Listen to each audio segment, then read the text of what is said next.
Faute de pouvoir utiliser ses lignes de production pour son propre vaccin, Sanofi produira ceux de son concurrent Pfizer-BioNTech à partir de cet été. 100 millions de doses destinées aux pays membres de l'Union européenne, dont la France.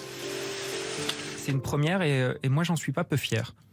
J'en suis pas peu fier parce que quand vous êtes dans une crise comme celle-ci où vous devez, pour retrouver une vie normale, vacciner un grand nombre de personnes, être en capacité de fournir, ce qui va être le cas pour Sanofi avec BioNTech, 100 millions de doses, ça veut dire vacciner 50 millions de personnes, ça veut peut-être dire protéger 50 millions de personnes et sauver des vies.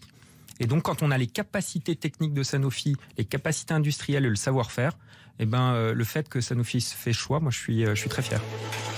Sanofi s'occupera uniquement de la mise en flacon du vaccin de Pfizer dans son usine de Francfort en Allemagne. Comme le géant pharmaceutique, d'autres laboratoires français se sont également engagés à produire les vaccins déjà mis sur le marché. Moderna a choisi l'Indre-et-Loire et l'entreprise suédoise Recipharm. Ce sous-traitant pharmaceutique devrait commencer le conditionnement du vaccin américain dès la fin du mois de mars. La solution elle va être un petit peu plus opaque. Le produit doit être conservé à moins 20 degrés, mais la matière première arrivera à moins 70 degrés. Le produit est reçu en fait en poche congelée. On versera les poches dans ce type de cuve, puis on procédera à l'ajout d'une solution avec des excipients. On diluera le tout. Après, tout est prêt et on peut procéder à la phase de remplissage en flacon. L'entreprise a dû investir 2 millions d'euros dans de nouveaux équipements. Une nouvelle mission que les salariés attendent avec impatience. C'est une fierté de dire oui, on va participer. C'est merveilleux, c'est bien. Et c'est vrai que c'est un gros challenge à relever, une situation qui est quand même mondiale avec un impact qui est assez conséquent. Le vaccin de Pfizer-BioNTech sera lui produit en Eure-et-Loire, dans cette usine du laboratoire Delpharm. L'entreprise va également devoir s'agrandir et recruter. Les entretiens ont déjà commencé. Pôle emploi et la mission locale ont reçu plusieurs centaines de candidatures.